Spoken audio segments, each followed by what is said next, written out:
India is the mother of democracy. कैसी police हो आप? कैसी पुलिस हो? मार रहे हो आप लोग, कपड़े मार रहे हो आप लोग।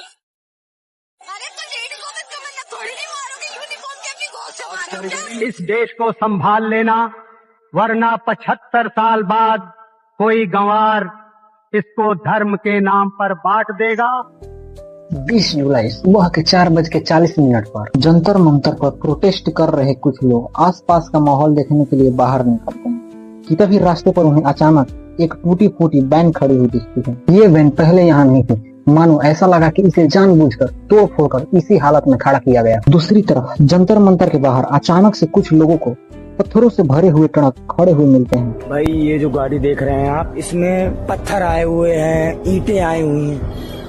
ये सब साजिश रात के अंधेरे में अचानक से हो रहा था। इस पॉइंट से प्रोटेस्ट तक शुरू हुए 20 दिन से ज्यादा हो चुके थे और तब तक प्रोटेस्ट शांतिपूर्ण और अहिंसात्मक रूप से हो रहा था। लेकिन अब पास के ही संसद मार्ग के पास एक टूटे शीशे वाली टूटी फूटी वैन खड़ी मिलती है। अजीब बात ये थी कि इस इलाके में कोई गाड़ी को आना अलाउ नहीं था और पुलिस ने भी इस सड़क को चारों तरफ से बंद भी किया था। यानी पुलिस के परमिशन के बिना यहाँ पर अचानक से ऐसी गाड़ी का आ जाना पॉसिबल नहीं था। लेकिन यह गाड़ी यहाँ आई तो आई कैसे?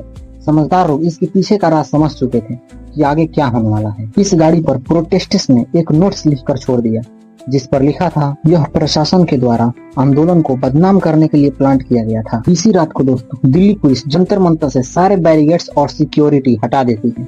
ये देखिए दिल्ली पुलिस ने सारी चेकिंग बंद कर दी है। कोई मेटल डिटेक्टर में कोई चेकिंग नहीं हो रही है, सब ओपन है, पब्लिक सब ऐसे ही आई जा रही है। ऐसा करना बहुत ही अजीब था क्योंकि अगली सुबह और भी ज्यादा लोग इकट्ठे होंगे और संसद मार्च निकलने वाली थी, तो इस हिसाब से सिक्योरिटी और बढ़ा दी जानी चाहिए। लेकिन यहाँ उल्टा ही हो रहा था। इसके पीछे एक बेहद ही खतरनाक प्लान रचा जा रहा था। कोई चेकिंग नहीं है, कल को कुछ होगा तो रिस्पॉन्सिबिलिटी कौन लेगा? अगली सुबह जो हुआ किसी ने सोचा नहीं होगा कि एक तानाशाह सरकार अपनी सत्ता बचाने के लिए लोकतंत्र का गला घोटने के लिए तैयार बैठी थी। सरकार ने अपने ही देश के लोगों के खिलाफ जंग छेड़ दिया।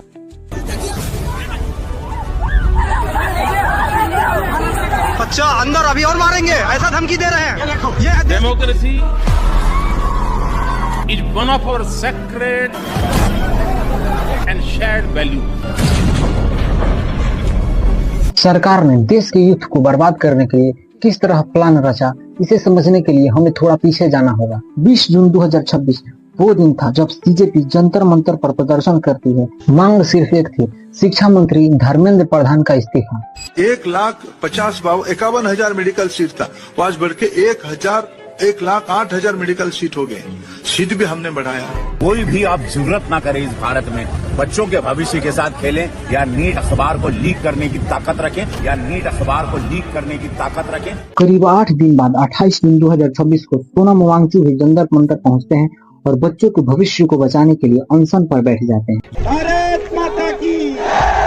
ये अनशन पूरी तरह शांतिपूर्ण रूप से चला आ रहा था और इसे पुलिस को भी कोई आपत्ति नहीं थी। इनफैक्ट कई सारे ऐसे वीडियो सामने आते हैं कि स्टूडेंट्स और पुलिस के बीच प्रोटेस्ट बड़ी फ्रेंडली तरीके से हो रही थी। लेकिन अनशन के पहले 18 दिनों में सोनम वांगचुक का वजन लगभग 8 केजी से गिर जाता है। धीरे धीरे इनके इस कमजोर हालत के कारण सोशल मीडिया पर इनका वीडियो तेजी से वायरल होने लगते हैं और इसलिए इनके समर्थन में देश भर में आवाजें उठने लगती हैं। और यहीं पर सबसे बड़ा टर्निंग पॉइंट आता है इस प्रोटेस्ट का।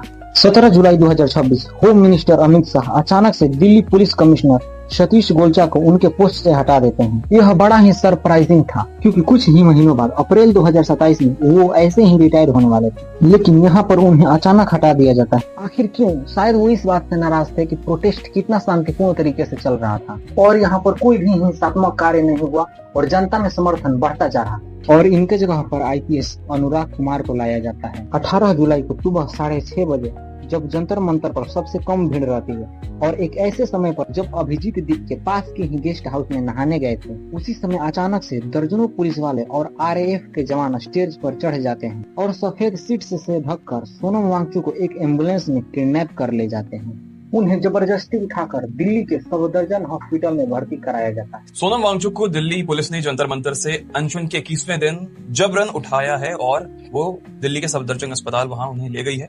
सवाल ये है कि क्या दिल्ली के पिछले पुलिस कमिश्नर सतीश गोलचा को इसलिए हटाया गया था क्योंकि उन्होंने ये सब करने से मना कर दिया था? शायद यहाँ पर सरकार को उम्मीद थी कि अगर मूवमेंट का चेहरा हट जाता है तो प्रोटेस्ट कर रहे लोगों की हिम्मत टूट जाएगी।